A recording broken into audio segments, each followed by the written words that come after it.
Welcome back to the Tide Europe Hanger. Happy Friday, everybody. I hope everybody is doing well. Today I want to talk to you about buying used secondhand figures or sloppy seconds. And there's good and bad for that. There are obviously a couple of reasons to buy them. We're going to talk about the good. We're going to talk about the issues that you might run into buying secondhand figures. We're going to talk about all this and more, and just talk about Masterpiece Transformers because it is Friday. Talk about more of this coming up.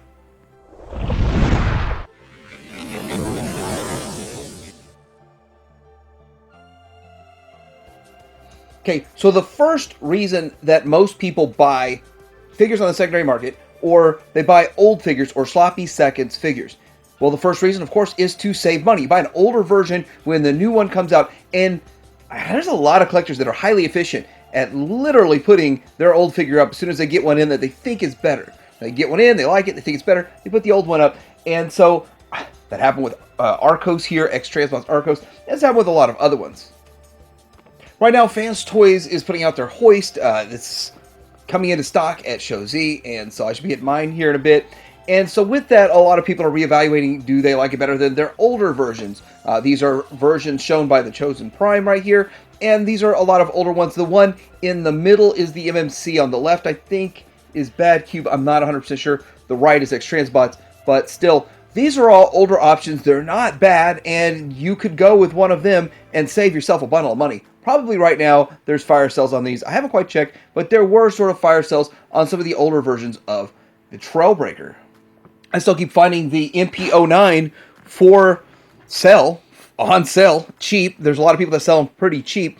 And the thing about it is fragile, and so we can kind of start getting into when you buy sloppy seconds or somebody else's used figures, you got to worry about condition, breakage, and all of that kind of stuff. And I have to tell you, I've bought several used figures over the years, and every single one I have gotten has had some sort of blemish to it or a full-on breakage to it, but I knew about all of it before I was getting it. Some of it in hand looked worse than the pictures, though. This figure here is prone to breaking at the waist, the shoulder, and a lot of different places. But I actually have mine's not broken anywhere, so they hold up. They can hold up. It's possible to get this figure in good condition, used on the secondary market for a good price. You know, there's the old debate about which one's better. The first version, I think, is MP21, and then the second version, MP45. But a lot of people dumped their first version of this guy, this Bumblebee, and it's not a bad one, but I always felt like they could have done better. And then the jury's still out. It's mixed results on the 2.0.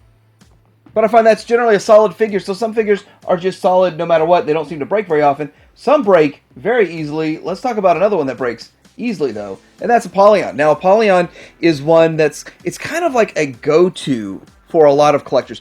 And see, this is getting into a whole different realm because not only are there other options that most people, including myself, believe are better versions, iterations of the figure, like MP36 is better, and if Magic Square made one, it would be better. But this is a shiny look to it, and it does look the part, more or less. Very fragile, a lot of points break, a lot of opportunity for scratches on this, and a friend of mine sold me his, and of course it was broken. But I got it super duper cheap. I don't know why I wanted a second one at the time, but he actually upgraded his shoulders. Now this one has a problem with the shoulders, will hold the cannon up, so there were upgraded shoulders that were sent out. You'd have to put those on yourself. Very challenging to put that on for that tight tolerance that's needed in that shoulder, because it is just a ball joint. So anyway, this figure, there could be some breakage, and I did get an MP36 KO that was more scratched up than I thought it would be, and of course I got my friend's broken version of a Polygon, but still have it, and I'm okay with it. So when you look at condition, you got to think about transformation, and this is something that over the years I've heard multiple different angles on this discussion on whether it's been transformed before or not transformed before, or I have my used one still in the box, never transformed it, I just put it on the shelf, never transformed it, all of this stuff, all of that stuff.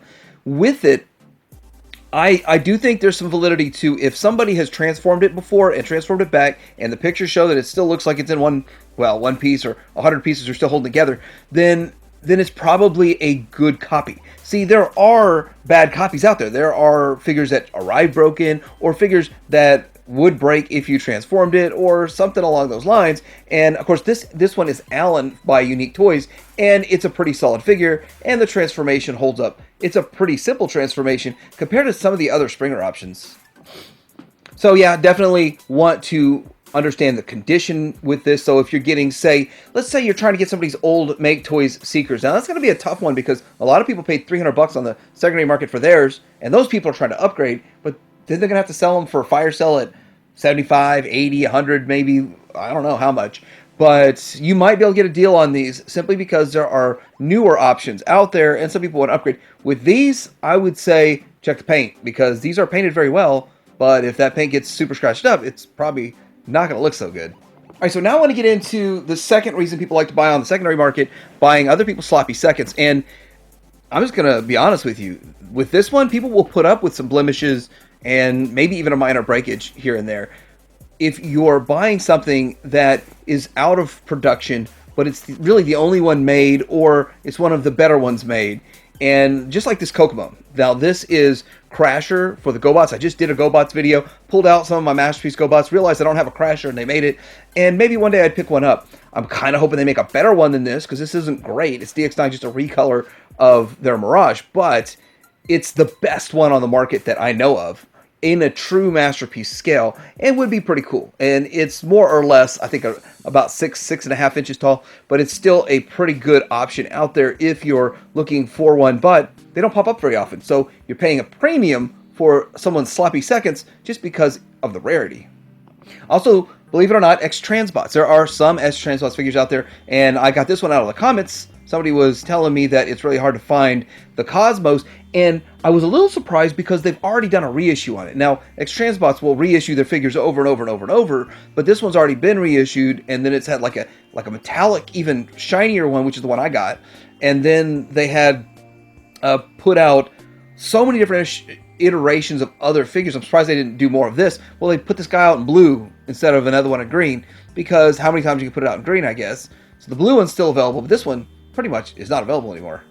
Then we had the discussion last week before about the Plus figures. And with the Plus figures, those are pretty much not available anymore either. So if you want to get Plus figures, a lot of times you got to get them on the secondary market, somebody's sloppy seconds, or there's a lot of them available from China. And I want to just come out and say, if you're ordering from eBay and it says China and they've got like 27 feedbacks, you're rolling the dice. You might just wait 2 months and then have to get a refund and wait another month or 2 months. So there's your money tied up for nothing if you roll the dice on one of those. So just be careful, buyer beware. But sloppy seconds on these could get you what you need if the retailers don't have them.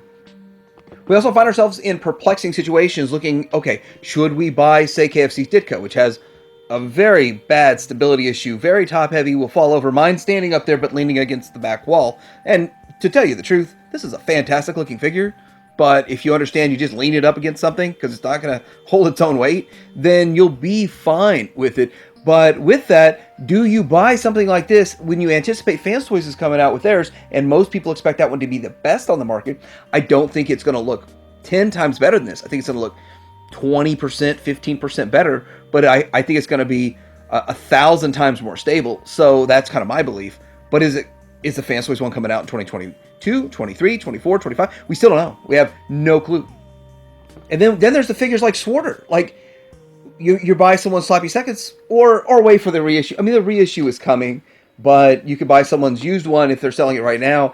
And the thing about Swarter is it's the only one. It's the only one of this triple changer that was out there, and Sandstorm. And the thing about it is that it's not the worst figure in the world. It's not the best figure in the world. It's all right. It's all right. It's kind of what we got used to seeing with this company. And so with that, I have it. I think it's okay. I don't do much with it. It's kind of a background character for me, but that's one of those things.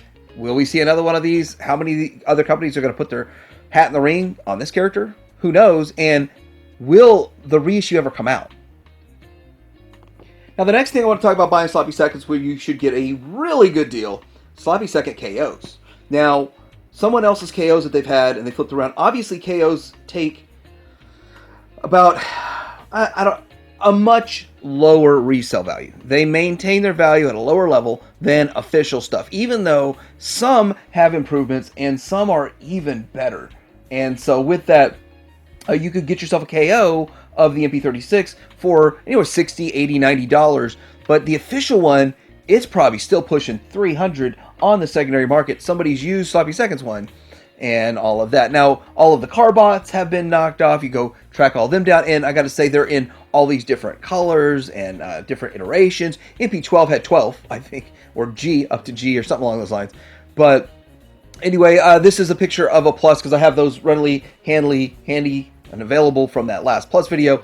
But what I want to say is that tracking these down is so much cheaper getting the KO, especially if it's used, than still trying to find a new KO. A lot of the new KOs just don't exist because they're not in stock at a lot of these retailers. All right, so you guys might be asking, Mike, why are you even talking about this? Well, times are hard. Like, we are in a recession, even though the news always says that we might possibly somehow somewhat evolve into sort of a recession in the next 6 to 9 months.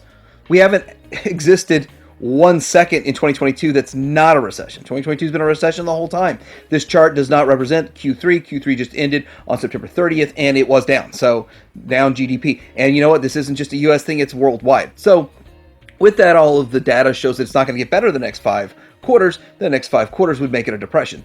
And I'm not trying to scare anybody or anything. I'm just trying to be a realist. Just be real. So, every dollar you can save is a good thing. That's why I promote Show Z. I talk about usually the best price. Now, I'm not going to say they're always the best price, and that's just a reality. But most of the time, they are the best price. So if you can save $1, I'm proud of you. If you can buy a used sloppy second figure and maybe get an older iteration and be happy with it, I'm proud of you. Or if you can buy anywhere and get a good deal. If you see a good deal and you let me know, I appreciate that. If you let the viewers know, I appreciate that. But these are some hard times, and continuing to enjoy our hobby and still be fiscally responsible, that's a good thing. Lastly, I want to say, I anticipate with this new Magic Square Optimus Prime, it is up for sale, $125 at Show Z, $170 at some other places. But I want to point out that I think it's going to be a good Prime option. I don't think it's going to be the Prime killer where all the other Primes are on sale for dirt cheap. I think people are still going to be asking over $100 for any of their Prime iterations.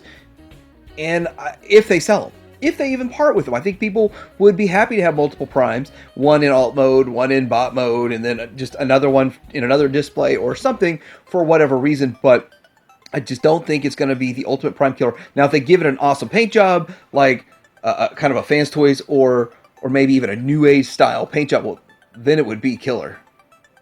Lastly, I want to touch on Reissued to Death.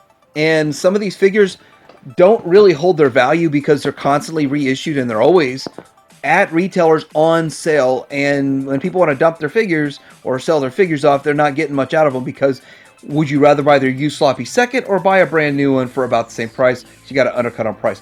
And we've touched on the reissuing thing just a bit, but I have to say that when they reissue, like X-Transbots and KFC do a lot of reissues, then the value does not hold as well. And especially when we know there's other options coming. So that's another like preemptive strike. Are people preemptive strike selling their blasters, their KFC transistors? Which, by the way, I'll just go back to it. KFC transistors got me to jump in both feet into third party because it just looked that much better than any other option that was out there. And now it's dated. It seems so long ago, right? So let me know what you guys think about this topic. Where are you at on buying sloppy seconds? Are you it has to be new? Or are you open to older options that are cheaper? Or do you buy other sloppy seconds of even newer figures after a few months and somebody sells them for whatever reason? So I'm curious, have you bought a used figure from another collector? How did that experience go for you? I believe this is Make Toys Gundog. I think that's the name of him. But it's another option for our hound that's out there. He's all right. I've heard good things. I've never handled him, so I can't really tell you. But if you've picked up a used figure, I'm curious to hear how that went. I'd like to hear a lot of sloppy second stories in the comments below. Like and subscribe, and talk to your hang around.